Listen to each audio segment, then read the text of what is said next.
Hi everybody, this is Coach Toyin, Christian Transformation and Lifestyle Coach and founder of the Narrow Gateway. So today I want to share with you practical ways to grow your intimacy with God. Practical ways to grow your intimacy with God. Now, when I talk about intimacy with God, I want to bring you in to a version of intimacy with God that you can trust. A version of intimacy with God that does not go and come, right? You have highs and then most of your life is spent on a low. Do you understand? When it comes to your engagement of God and your sense of intimate communion with God, I want you to bring you into an understanding and experience of intimacy that is sustained. And this is the kind of intimacy that will birth certain outcomes. So when you are starting to see these outcomes in your life growing, then you know that you are on a definite path to reliable intimacy with God. What are the outcomes? The outcomes are: number one, your struggles, the struggles that you have with specific stubborn sin. Many of us have specific stubborn sins that have plagued us for a long time. We sometimes gain victory over them and then we lose the victory, gain victory, or we stop experiencing the victory in a real way. This version or this experience of intimacy with God will arm you with tried and tested practical tools that will enable you to secure and to establish your victory over specific stubborn sins in your life consistently. You will know how to handle temptation. For those to fall into those stubborn sins, you will know how to handle temptation and you know how to gain victory in a sustained way. So that's number one. Number two, brokenness in identity. If you're struggling with any specific brokenness in your identity, what is brokenness in identity? It means that when you look at your identity, the way you see yourself and the way the world sees you and engages you right now, and there is a mismatch between your God identity, meaning the identity that God has intended or that has given you and what He has designed for you. There's a mismatch between that identity and what you are exhibiting. That is brokenness. Brokenness often occurs as a result of past hurts and past life experiences. It might not even be hurt. It might be good things that happened, but the result is that it worked in you a personality, an identity trait that falls short of God's design for you. Right? So it shows itself in the way you respond to life, the way you react to things when things happen. It shows itself in your character. It shows itself in the way you respond when people treat you a certain way or when certain things happen in your life. So that's brokenness in identity. And sustained and reliable intimacy with God will arm you with a basis, with a foundation, with tools to be able to experience healing, growing healing in a sustained way in your area of brokenness. This kind of reliable intimacy with God will also help you tackle disconnectedness with God.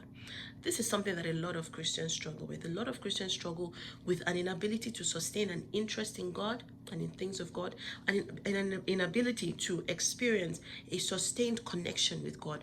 We have sporadic experiences of God where we feel close to Him, but the vast majority of time we actually feel far from Him. We feel distant. Sometimes we cannot even explain why.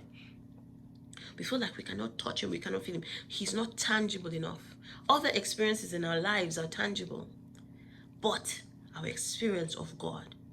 So this intimacy with God, this reliable intimacy with God that I want to arm you with practical ways to grow, it'll help you to tackle disconnectedness and disinterest. How will it do that? It will help you, it will show you how to ensure that you maintain communion with God consistently. Lastly, reliable intimacy with God will help you to discern your God-given purpose and will help you to gain wisdom and understanding on how to walk in it. Basically, how to manifest the God that you have come to experience intimately. How to manifest His purposes in the world. Reliable intimacy with God will teach you how to understand His will and purpose for your life as a whole and for specific seasons of your life. Even just making decisions on a day-to-day basis, hearing His voice on a day-to-day basis, and manifesting His purposes in the earth. Power to manifest His purposes in the earth. This version of intimacy, I don't want to call it a version, but reliable intimacy with God will help you with that. So those are the outcomes that we seek. These outcomes, I can put them under the banner of renewal of the mind. Renew. So intimacy with God will renew your mind. It is through growing intimacy with God that your mind is renewed. And as your mind is renewed, you start to grow in loving the Lord your God with all your heart and all your soul and all your mind and all your strength. Why? Because your mind is being renewed. Because your mind has been renewed. And as your mind is renewed, and you are setting your life on loving the Lord your God with all your heart and all your soul and all your mind and all your strength, your intimacy will grow. So it's like a cycle. As you are deliberate about growing your intimacy with God, your love for God starts to grow. And your love for God is practical. It is your life.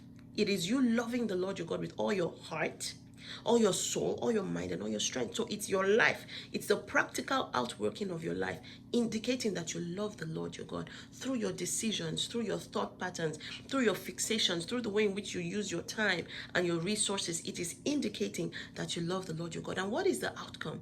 The Bible says, Jesus told us in John 14, the outcome of one who loves the Lord his God. Why? The Lord said, Jesus said, my Father and I will love you, and we will manifest ourselves to you. Then he said again, my Father and I will love you, and we will come and make our home with you, which is what? Intimacy. So intimacy, it's like a cycle. As you grow your intimacy, your mind is renewed. Your love for God grows. And as your love for God grows, you experience God in a new way. And he comes and he makes his home with you. He manifests himself to you. And as he does that, your intimacy grows. So this is what we're gunning for, and this is what I want to arm you with practical tips to help you with today. Okay, so let's get into the tips. The first tip that I want to share with you is this. Understand what intimacy with God actually is. Understand what intimacy with God actually is. So this is how the Lord has revealed to me what intimacy with him actually is. Intimacy with God is consistent God-mindedness and God consciousness. Consistent God-mindedness and God consciousness that is interspersed with peaks, frequent peaks of God engagement, face-to-face, intense God engagement. All right, so consistent God-mindedness and God consciousness interspersed with frequent peaks of intimate, face-to-face God engagement. As Christians, a lot of the time, we limit our Christianity and our understanding of intimacy with God, or our expectations of our relationship with God, to peaks. To those peaks. Okay, my relationship with God is limited to, I'm going to spend time praying. And then you beat that prayer time. You want to milk it for all it's worth because you want to experience God, because you know that as soon as you step out of this prayer closet and start to do everyday life, that connection is going to go. You're not able to sustain the connection into your so-called everyday life. So you beat your time with God, saying that because you think that is the totality. That is what houses my experience with God. And then you go and do everyday life. You go, you take your shower, you get your kids ready for school, you make breakfast, you pack school bags, whatever. You know, you get in the car, you go to work, you have conversations with your friends and your colleagues and your co-workers, you do your training, you do reports, you know, whatever it is that you do at work, and your mind is far from God. And somewhere during the day, you remember, I had a wonderful quiet time today. Oh my gosh, I've forgotten everything. God is not even on my radar. The things that are on my mental radar are everything but God. Oh my, you feel bad, you feel guilty. Then your mind goes again and you carry on with life. When you get to bed in the night, oh, let me say my prayer quickly. You feel bad, my gosh, God is so far from me. It's okay. I will have my quiet time tomorrow, and I will rev myself up again spiritually. And by the way, what I'm describing is a good Christian who at least does their quiet time. But because of the silence that we have in between the two peaks, so let's say you had your quiet time this morning and you have your quiet time again in 2 days. Because of the silence between you and God in between those two peaks, even the quality of the peaks is affected. The peaks are not so fantastic any longer. They're a struggle. You spend time trying to experience God. It's a struggle. Why? Because in between, you have not learned to maintain communion and fellowship with God in your everyday life. Now, if we understand that you were created for consistent God-mindedness and God consciousness, you were not created for a dichotomy between spirituality and everyday life. You are not created just for peaks with God, and then in between you are just a mere mortal doing everyday life like everybody else. No, that's not what we were created for. We were created for constant communion so that even while you are doing the things that you need to do on a daily basis, you and God are engaging each other so intimately that through your movements, through your motions, God is working. Christ is working. Through your, let's say you're a hairdresser, you're washing somebody's hair, even through your motion of washing somebody's hair, you are advising them about the best product to use for their natural hair.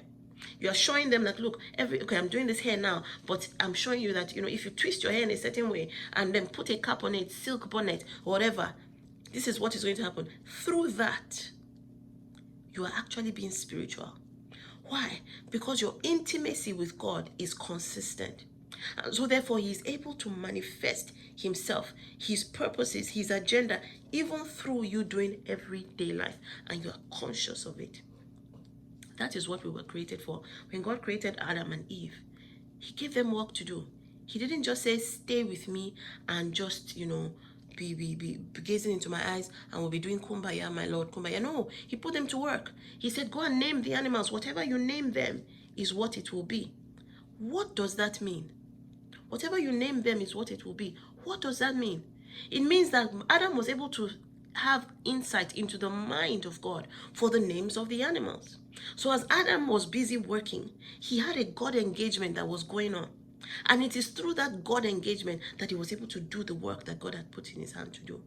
Spirituality is incredibly practical. Spirituality is incredibly practical. Do you understand what I'm saying? So that is when you change your mind, when you start to allow your mind to be changed regarding what intimacy is, then you can start to work towards it. You can start to work towards, and I'm going to give you practical tips on how to work towards getting God consciousness and God mindedness into your life on a consistent basis. It will actually increase the quality of your peaks. In fact, it will increase the frequency of your peaks. Think about it as a married couple. The totality of a marriage is not the times when they're talking to one another face to face. It's not the times when they are making love, even though those are peaks. But in between, they're still married. What makes them married? They're still thinking about each other. They're still posturing themselves in a certain way because they understand that their current state of being is we're married. We're in union with one another. Whether we are together or we're not together, we are building life together. We are becoming one. And so there are things that they do, very, very specific things, to build that union, even when they're not physically together. Such that when they now come together physically, or when they now come together in intimate lovemaking and things like that, the experience is a high. Why? Because in between they have sustained and grown their union. A couple that limits their marriage to lovemaking, what is going to happen to that couple? Please tell me. The lovemaking might start out great because that's what lovemaking is. However, because in between they are not deliberately building their consistent intimacy, their consistent mindedness of one another, and their consistent mindedness of their union, what is going to happen?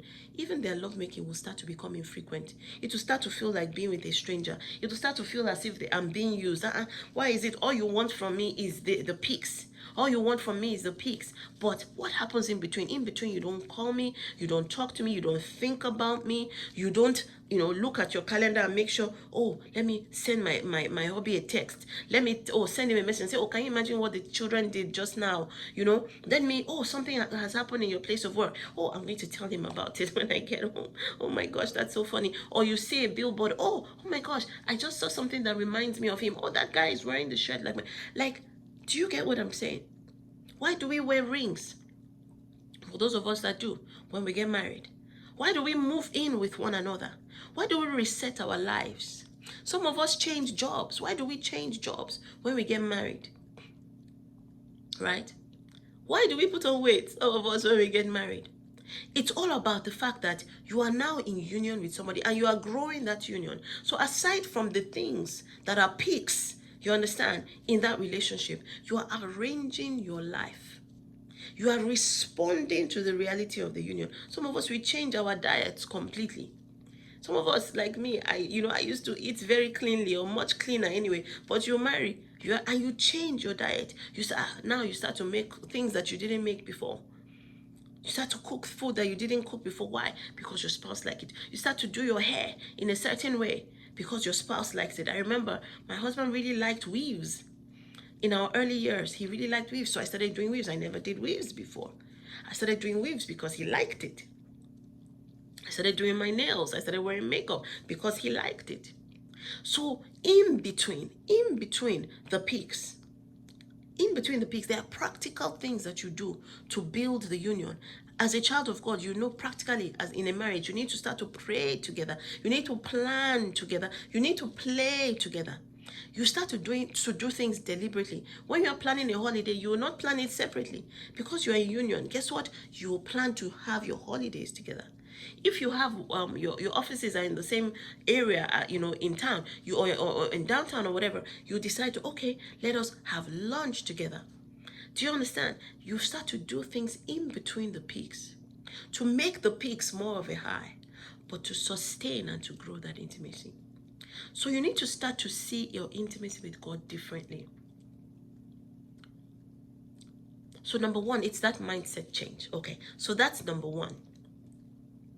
Number two, and the rest of these tips are actually tips that are going to help you make that mindset change happen. Practically, begin with a life cleanse. Begin with a spiritual cleanse. I've got a program that's called the Binge on Intimacy Challenge, and that's exactly what it is. It is a 9-day or 8 or 9-day program, right, that helps you to go about a spiritual cleanse. What is a spiritual cleanse? Sometimes you need, if you want a mindset change, you want a total transformation in your life. So let's think about when you're going on a diet. A lot of diets, and I've done many, a lot of diets, when they begin with you doing a detox. Yes, there's the diet plan. Maybe you're going to be on it for 3 months or 6 months. But for the first sort of 2 weeks, normally it's about 2 weeks, they take you on a detox. It is an intense time where they might put you on just vegetables and fruit, things that are not cooked.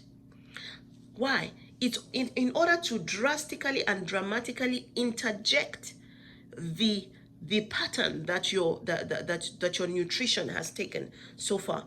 So it forces your body into a detox. It forces your body to expel toxins. Do you understand? It helps you to understand these are the bad habits that you have had in your nutrition all of this while. And now let us do certain things to expel toxins and to reset your body. So that when you now get on the sustained plan, number one, you've lost weight. Number one, you feel you've lost a lot of water. You've probably lost some fat. You feel stronger. You feel healthier, and then it now sets you on a good sort of platform to begin to start a more balanced, sustained weight loss program. That is what your spiritual cleanse is, and that's what you do with the Binge and Intimacy Challenge. By the way, it's an 8-day program. People normally take it and do it in over a 2-week period, and in that period, you detox from what I like to call your carnality triggers. You detox from things in your life that you have identified that keep you carnal. Things that drain your intimacy with God, things that drain your spirituality, things that keep you focused and minded of everyday carnal living. I'm not just talking about sin. When I talk about sin, I'm very careful because we always think sin is about doing bad things and not doing bad things. No, sin is anything that detracts from your capacity to stay intimate with God. So anything that detracts from your God-mindedness and God-godness consciousness is actually sin. Anything that keeps you carnal, keeps you focused, keeps you minded on everyday life. The Bible calls it in Matthew 6:33, the things, or 31 to 33, the things that the pagans and the unbelievers are minded with. What you will eat, what you will drink, what you will wear. The things that keep you focused on carnal life as opposed to focus on spirituality. You make a short list of them.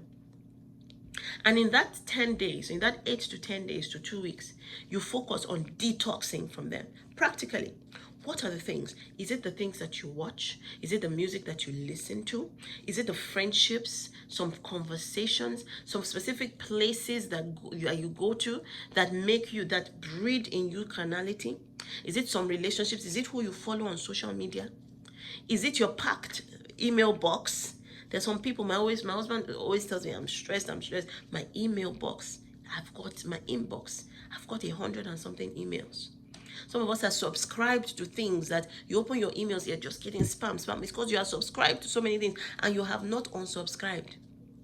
Do you get what I'm saying? There are things in our lives, there are patterns. Is it the fact that, is it the things that you eat? Because sometimes in fact, I know for sure that the things that we eat actually they do affect and they do make us more carnal. In fact, just practically, if you eat things that make you unhealthy, and then you start to fixate on your unhealthy body, that keeps you carnal. Because the Lord wants you to be able to fixate on spirituality, not on your unhealthy body. So yes, you need to eat well so that you don't have to be so minded about, oh, I'm overweight. Oh, my skin, I'm tired all the time. Do you understand what I'm saying? Even what you eat can make room for spirituality. You get my point? So one of the first things that we do in the binge and intimacy challenge is that we make a list of our carnality triggers. What are the things that are keeping you carnal? What are the things that are in your life that are detracting from your spirituality? Let me take you back. We're talking about posture.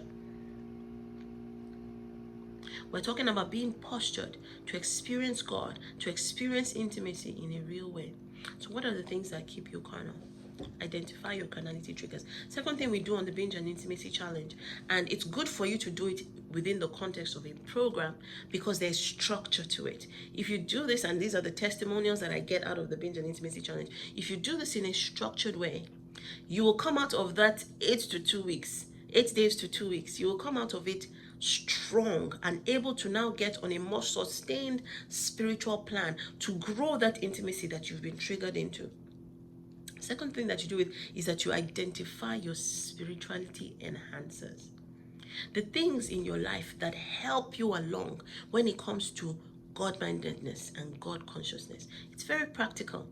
For some of us, there are playlists that the Lord can help us to tap into. Worship playlists. There are some of us that there are specific ministers that God has put a word in their mouth for you. So what I tell people during the program is create your worship playlist and get it going all the time. Fill your spaces with it. Fill your silences with it. Make sure it's playing in the background. When you're driving in the car, for that period of the binge, it's not time to be driving in the car and listening to the news or in the radio. It's not time to be listening to your favorite social media influencer and watching your favorite shows. No, it is time to fill your silences, create silences and fill them with what I call sights and sounds of heaven. Those are your spiritual enhancers. Create your worship playlist. Decide, prayerfully ask the Lord, what are the songs in this season that are going to trigger peaks of intimacy with you? Create your sermon playlist or your spiritual teaching playlist. Who are the teachers, the ministers in this season that God has put a word in their mouth for you? Binge on the word. Binge on the word. These are times to binge on the word. Those are your spirituality enhancers. Decide that in this season you're going to go on a retreat, a weekend where you set apart, and your worship playlist and your spiritual and your sermon playlist, that is time for you to just play it. Sit with your journal, write it down, write things down, write whatever it is that the Lord is saying to you. What are your spirituality enhancers? You identify them, you write them down, and then you binge on them during your cleanse. Identify cues. Identify everyday cues. What are your everyday cues? I always say that God can give power to physical activities that you do on an everyday basis, but he can give power to them such that they are able to trigger you into spirituality. Because we're talking about intimacy, being God's consistent God-mindedness and God consciousness, right? So these cues can help you, can remind you as you're going about your everyday life and you are forgotten about your quiet time, you are thinking about what you're going to eat, you're forgotten about whatever it is that you studied, for instance, that morning. You're forgotten about your interface with God. Your cues are everyday actions that you take that you can reprogram to remind you to set your mind on the Lord, set your mind on things of the Spirit. It's practical things like your phone. When you get notifications on your phone, you can decide that, okay, my notifications on my phone are now reminders. Every time I get a notification on my phone, it is a reminder to reset. Set my mind on the Spirit. Set my mind on the Spirit. Every time I get a notification on my phone, every time I step into the shower, every time I sit in the toilet, every time I hear my child say, Mama, and they want me to come, every time I get an email from a specific coworker, every time I step out on the street to do my morning run, I treat it as a trigger. I treat it as a cue to reset my mind on the Spirit. When you do this, you will find that you are starting to stay and to develop God-mindedness and God consciousness more consistently. So you are no longer just thinking about God when you say, I'm going to spend time with God. And then it's a struggle. Why? Because you haven't been thinking about Him all along. But even during your everyday life, you will start to see that it is possible to stay God-minded and God-conscious, to stay focused, thinking, accessing the mind of God, even as you do everyday life, even as you're washing the dishes, even as you're talking to God, to your kids, even as you are doing everyday life. So you will make those cues. You know the things that you do frequently. For me, some of my cues are every time I step into the shower. Some of my cues are every time I close my eyes to sleep and I wake up in the morning. My sleep times and my wake up times are sacred. You don't just grab your phone and pick them up, even though I don't always do that consistently, but it is one of my cues. You don't just grab your phone and go on social media. No, I close my eyes to sleep, and it's a cue to set my mind on the Lord, so that I fall asleep in a state of spirituality. And when I wake up and I become conscious, it is a cue to set my mind on the Lord.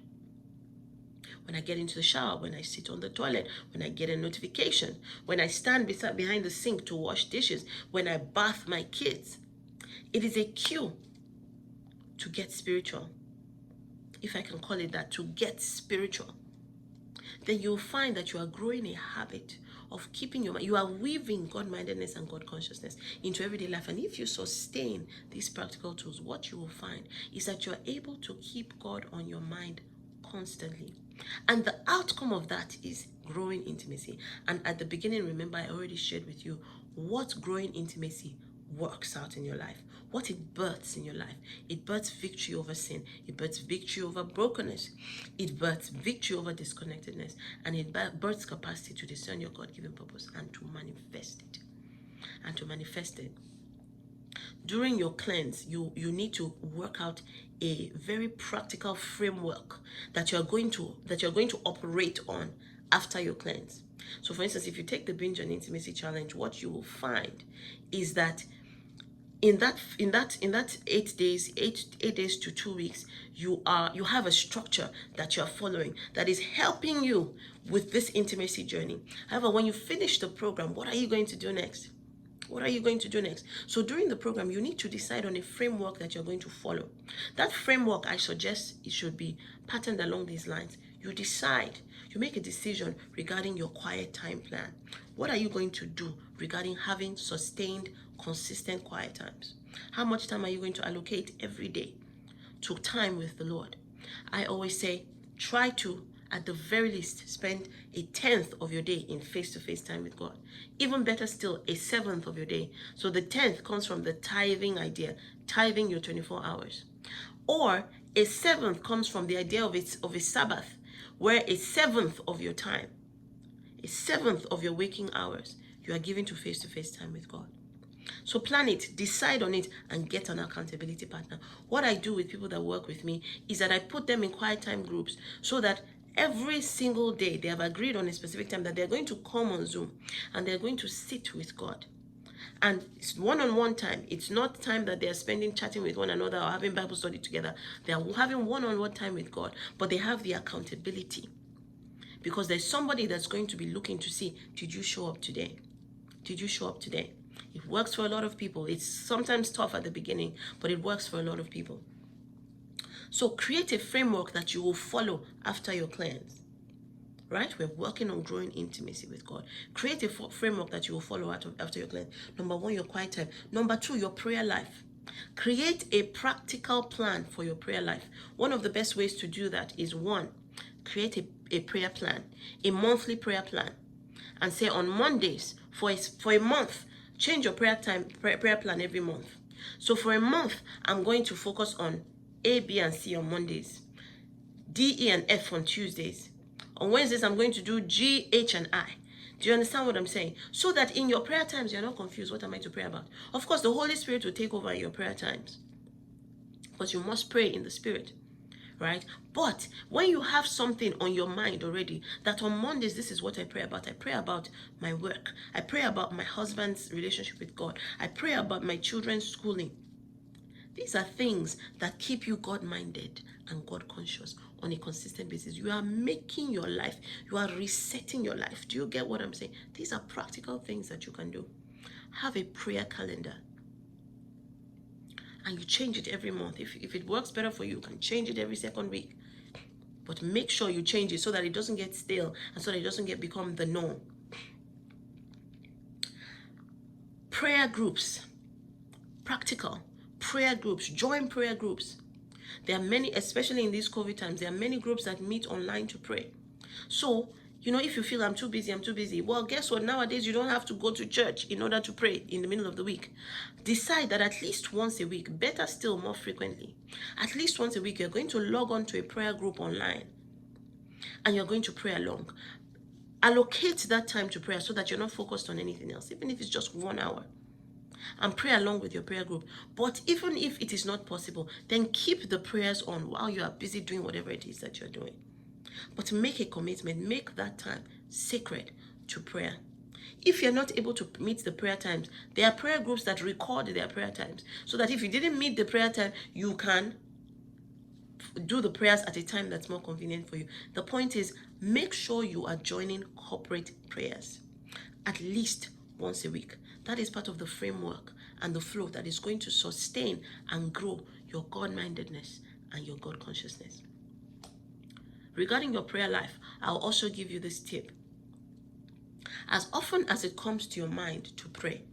So remember earlier on I said you will create cues. Oh, by the way, what I forgot to mention when I spoke about cues is what you do when you get your cue. So you get a notification on your phone and it's a cue. And I said set your mind on the Lord.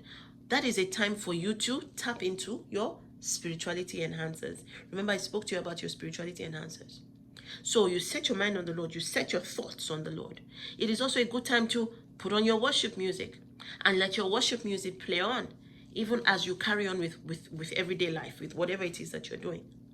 It's a good time to start thinking about a sermon that you listened to that has triggered you. Do you understand? It's a good time to start thinking about a Bible verse that came to your mind as you were, in one of your peaks. So you start thinking about a Bible verse that came to your mind. Whatever it is, use your cues to take you back to your peaks. Do you understand what I'm saying? Use your cues to take your mind back to your peaks. Because your mind needs to learn again how to be in constant communion with God. Because that's what we lost. These are some of the things we lost at the fall of man. And even when we become reconciled to God and the Spirit of God comes back to live inside of us and to be mingled with our spirit living inside our body, we still have to train our minds to stay in constant communion with the one that lives inside of us. So your cues can help you do that. You're sitting on the toilet, opportunity to remember something that the Lord said to you during your peak, during your one-on-one time with Him. Right? So back to your prayers now. I'm talking about your prayers. I said that every time that it comes to your mind to pray, or basically I can say when your cue shows up, your cues, remember your cues that trigger you to remind you to set your mind on God. Start off by praying in the Spirit. Start off by praying in tongues. Praying in tongues is so powerful. Why? Because it reminds you, it quickens your spirit. It reminds you that you are spirit. It accesses straight into the mind of God. Because like the Bible says, you do not always know what you should pray for. So it triggers you immediately into praying in line with the mind of Christ. It's powerful. So pray in tongues. Start off. The moment you get your cue, start off by praying in tongues. Yes, your mind might fall away after 2 minutes or after 1 minute. You can start thinking about something else. But even those few seconds that you did, it packs power. And by the way, as time goes by, you'll be able to do more. You'll be able to pray for longer periods in tongues. Another thing that you need to decide on during your cleanse is decide on a discipleship program that you're going to sign up for. and commit to. Why is this important? The reason why a lot of us struggle with intimacy with God, the reason why a lot of us struggle to sustain intimacy with God is because our foundations are wrong. There are critical things missing in our foundations. Many of us don't actually understand the totality of what God brought us into when we got saved. Many of us don't even understand why we needed to be saved. Many of us don't understand why Jesus is the way, the truth, and the life. Many of us don't understand why there's no other way to the Father except through Him. Many of us don't understand what it meant when God said, "You shall surely die if you eat of this fruit." What happened? What is it that God was protecting, was trying to protect Adam and Eve from? When the devil said, "Your eyes shall be open and you shall see," your eyes shall be open and you shall be like God, knowing good from evil. What did that mean? What were we saved from? What were we saved into? What does it mean to be a new creation, a royal priesthood? What does it mean when the Bible says that He has prepared works for us from before the foundation? What does it mean?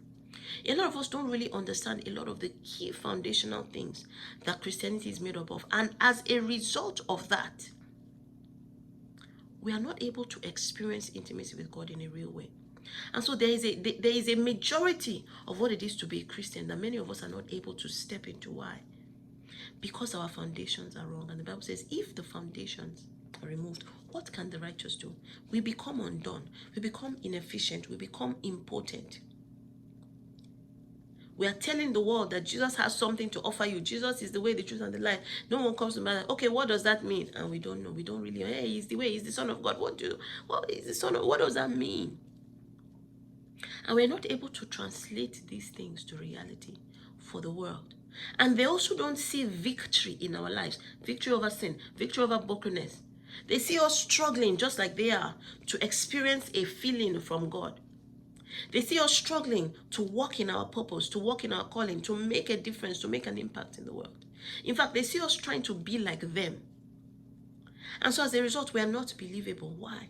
Our foundations are wrong. Your foundations are everything. Your foundations are not just the things that you do when you become a new Christian. Your foundations are the things that you keep on doing. You keep on going back to them. Why? Even if you have been a Christian for 25 years. You need to continue to renew the foundations because, by the way, God is always adding. Spiritual knowledge is always increasing regarding the foundations of our Christianity. So what you knew when you got saved, there is more. The Lord has revealed more. The Lord has revealed more. The Lord has revealed more. So you always have to keep on signing up for discipleship programs that bring you into the new, that bring you into the new, that shake off the old from you, that keep you, that break you off from the bounds of what you always knew and bring you into a larger place. I would say sign up for a discipleship program. I have one called the Sonship Immersion Program. I know of many. I have done discipleship programs and I keep on doing them. Why? Because they are critical to keep addressing your foundations. Because when your foundations are in place, you are consistently armed with what you need in order to maintain, to grow and maintain your intimacy with God. Do you feel me? So I've given you a lot of practical tools. I've said a lot. I've crammed it into a lot. But what was the purpose of all of this? It was to help you to grow in your intimacy with God. The version of intimacy that is not sporadic, that is not intimate today, gone tomorrow. The version of intimacy that you can, that even when you are not feeling sparks from heaven, you are secure that the Most High God dwells inside of you. You are secure in that union because you have learned how to maintain God-mindedness and God-godness consciousness. There are married couples who have to live apart for a few years. But those who have learned how to work on their everyday intimacy, that being apart has a different effect from those who have not learned to work on their everyday intimacy.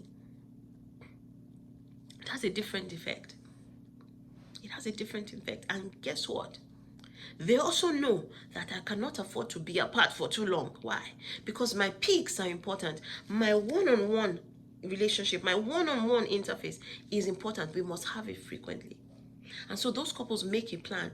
They make a plan. We need to hook up. We need to find ways to be together. We need to find ways to have those peaks frequently. because all of it working together is what makes up my intimacy. So I did this video as a result of a teaching that I did recently to a group of women, where I spoke on the topic, a place by God, a place by God. Here is a place by God. And a question arose as to how can we make that practical? How can we practically live postured in a way such that we are able to live from the place by God? And this video is a response to that question, because I wasn't able to answer that question in its totality during that meeting. This video is a response to that. You are created to live from that place by God. That place by God is actually within Him. It is union that you are created for. You are created in His image and His likeness, for Him to live inside you and for Him to live through you. He manifests Himself to the world through you. When He said to Adam and Eve, be fruitful, multiply, and subdue the earth, He was saying, I'm going to come and live within you because I've made you in my image and likeness. And through you, I am going to establish my kingdom, dominion in the earth. Through you. Through you. But in order for that to be a reality, you cannot do life like the everyday Christian. You cannot be an average Christian who is happy like the children of Israel were. To just have the goodness of God manifesting itself in your life. God meets your needs. He solves your problems. He fights your battles. He makes a way for you where there seems to be no way. He parts the Red Sea on your behalf. He destroys your enemies on your behalf, helping you maintain life in the earth. Helping you address what you will eat, what you will drink, what you will wear, how you will climb ladders, how you will make a difference, just helping you address mere carnality and mere mortality. He stopped you from dying. Hey, He saved you from accident. These are great things. But those things that God does, He does them to bring you to Himself. Why? Because He made you in His image and His likeness. You are supposed to house Him. And when you house God, you do not live an average life. You must live the God life. He must live through you. He must live in you and manifest Himself to the world through you. And the only way that can happen is through growing intimacy with God. You living from a place by God. And you can grow that deliberately.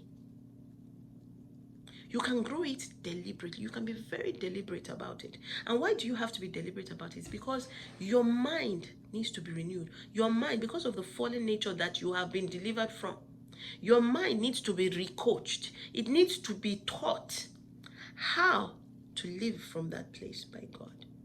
You will not be able to do it just by saying, I am a Christian, I am saved. Because your mind will continue to do what it was doing anyway before. It will continue to focus on things of this earth, on the carnal things, unless you train it practically.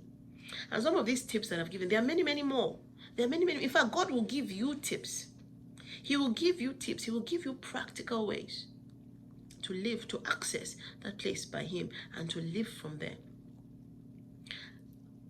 Living from the place by God is the power that you need in order to do the things that God has called you to do. If you look at the life of Moses, it is to Moses that God said, here is a place by me, in Exodus 33. And if you live postured like Moses did, look at the things that Moses accomplished. Look at the things that Moses accomplished for the Lord. It was practical.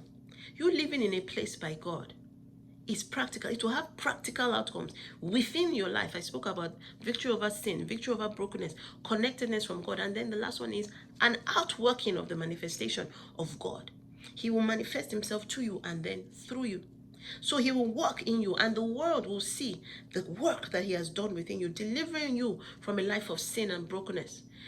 Through you, they will understand what it is to live connected with God. And then through your life, they will see God working, because you will discover your purpose, your God-given purpose, and you will be empowered to work in it. Look at the things that Moses did. He was able to write the books of the Bible. The whole of the book of Genesis, he was not physically present. He wasn't even present in the culture that passes on the story of what happened, the things that they knew from, their forefathers and the forefathers. He wasn't present. He was raised as an Egyptian prince. How did he know? It was through living from the place in His presence. And he didn't just get the revelation, it was wonderful. The Lord showed him how to write it out, how to preserve it, how to teach it to the people. That is lifestyle, the practical outworking of your intimacy with God. He wrote the book of Exodus, the history of the children of Israel, Leviticus, Numbers, Deuteronomy. God gave him a prototype for a nation. This is how you build a nation. People that came out of slavery, this is how you build them into a people, a nation. This is how you take them to the promised land. This is how you teach them how to deal with government, how to deal with healthcare, in those books, God showed Moses, this is how you build a nation. God is interested in every single sphere of human life. And God showed Moses how to do it with that specific nation.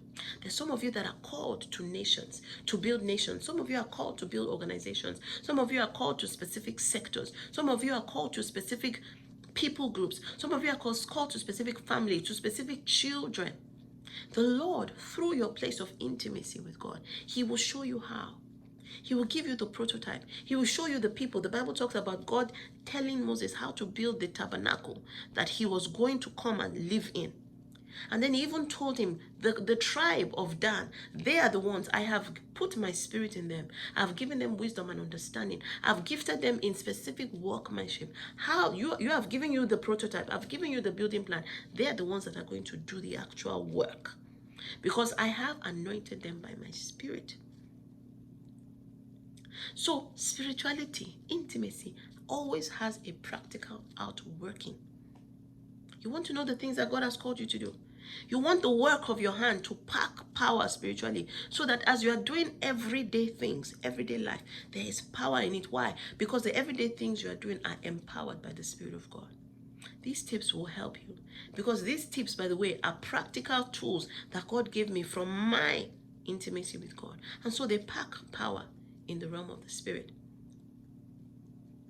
I love to talk about, the Bible talking, when Jesus spoke about being the light of the world. He said, you are the light of the world. A city that is set on a hill cannot be hidden. He said, therefore, let your light so shine before men that they may see your good work and glorify your Father in heaven. And so we've always thought, a lot of us have thought, that the good work is what brings the glory to God the Father. It's what draws men. But anybody can do good works. Unbelievers do good works. In fact, they do greater works than we do many times. They are compassionate. They have resources. They have reach. They have networks. They are doing great things. Unbelievers are doing great things. Satanists are doing great things. Occultists are doing great things. Witches are doing great things. By the way, in the world, there are causes in the world right now that are being run from the pit of hell that have good outcomes in the world. And by the way, there are good people as well, not just bad people, good people that are doing good works. Other religions that are doing good works, great works that we can applaud. However, what then makes the good work that you are doing as a child of God different? You have a store, you sell exercise equipment. The next person beside you has a store, exercise equipment. What is the difference between yours and theirs? Or is it until you stand up and preach that your exercise equipment can be a tool in God's hand? The difference between your good works and the other person's good works is light. Light, light, light. Jesus said, let your light so shine before men that they may see your good work. So you are doing good works, but they will not see it if your light is not so shining before men. Let your light so shine before men that they may see your good work. They will not see your good work if your light is not so shining before men. What is the light? Jesus is the light. He's the light of the world. And through him, we become the light. Through intimacy, growing intimacy with God, the Holy Spirit living inside you, manifesting himself to you, the light, manifesting his light to you, and then through you. That is how the world will see your light shining. They will experience your light. It will illuminate your good works. Do you get what I'm saying? So you can be doing something as mundane as you are the one that designed a mouse. You are the one that designed a monitor for babies. You are the one that designed toys, bath toys for kids. You are doing something that the next guy is doing. But because you have been empowered by the Spirit of God, through your relationship of growing intimacy with him, because you are living from your place in the presence of God, guess what? Your plastic boat is different from the plastic boat of the other guy. Your plastic boat will go into people's lives and the presence of God will go with it. It will go in there and it will do works that are greater than the works that Jesus did, because Jesus said, greater works than I did, you will do. Why? Because I go to the Father. I go to the Father and I pray the Father, and He's going to send His Spirit, and His Spirit is going to do what? Abide in you. And when He abides in you, He will bear fruit. He's going to live through you. It will be like me. It is me. The Spirit of God is the Spirit of Christ. He is living inside you. So it's me, Jesus Christ, living through you. That is how you're going to do greater works. Do you get what I'm saying? That is why your intimacy, you're living from a place by God, from the place by God is critical. Moses did great works. Why? Because he lived from the place by God. If you look at his life, he did great works. He did phenomenal works. And the Bible says he used to talk to God face to face as a man speaks to his friend. The Bible says he saw the form of the Lord. Numbers 8:28. He saw the form of the Lord. Which, like I said to you guys before, he was seeing the Christ. Long before the Christ was revealed in body, he was seeing the form of the Lord. Jesus Christ is the express image of God, the express image of the invisible God. Moses was seeing the form of the Lord. No wonder later on, Moses was one of the people that Jesus saw when on the Mount of Transfiguration, when Jesus was transfigured, talking to Moses, talking to Elijah. No wonder, because this was a man that lived his life in the presence of God, understanding that, look, my intimacy with God is not just about me trying to pray every day, and then in between, I do not engage God and understand communion. I have to force and train and teach my everyday life to be spiritual. I've got to teach my everyday life to trigger me into spirituality. Because you are spirit. You are spirit. That is what Adam and Eve lost when man sinned. They lost their spirituality. Their eyes opened. That was the eyes of their carnal man opened, and the eyes of their spirit man closed, because the Spirit of God departed. So that is why we struggle, because even though the Holy Spirit has come back to live within us and to do His life through us, our flesh has been trained to stay carnal, to live from the carnal self. So we have to be deliberate about training it to live from the new creation that we have become, born again into the Spirit of God. I hope that I have made my point. So I have programs that can help you with this. The Binge and Intimacy Challenge. I've got my discipleship program. Oh, by the way, the other thing I wanted to say is that even after you do your binge, right, the Lord, through your binge, the Lord will probably highlight areas of your life that He wants you to focus a bit more on. One area that you must focus on is if you're still struggling, in as much as you have started to identify your carnality triggers, right, so as to start to almost like shock your body into detoxing. That experience will give you power to now address stubborn things in your life. Do you understand? So you need to be very deliberate, even as you get into your sustained plan. Be very deliberate about saying, okay, I struggle with A, B, C, and D. Those things are going to come back to bite your intimacy. Do you understand? I struggle with A, B, C, and D, specific areas of sin, specific areas of brokenness.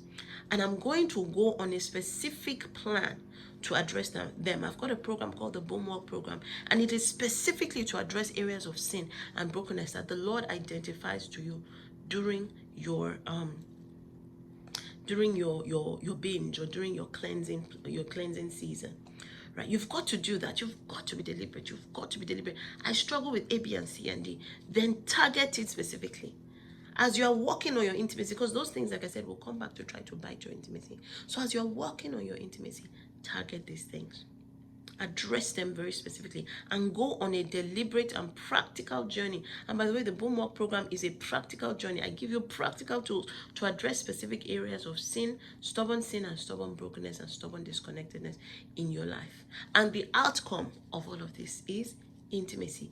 Intimacy that births walking in purpose. Intimacy that births manifesting your God-given calling and your God-given purpose. All right. God bless you very much. Thank you so much for listening to me. You can contact me on thenarrowgateway@gmail.com. Thenarrowgateway@gmail.com. One word, TheNarrowGateway. Thenarrowgateway@gmail.com. If you want access to any of these programs, and if you want to sign up for any of these programs, or if you want to just ask me any questions or work with me in any way, and also at the in the at the bottom of this the caption to this message on YouTube, I'm going to make sure that I include just places that you can go to, links that you can go to find out more about some of these programs. And I will see you when you get in touch. God bless you.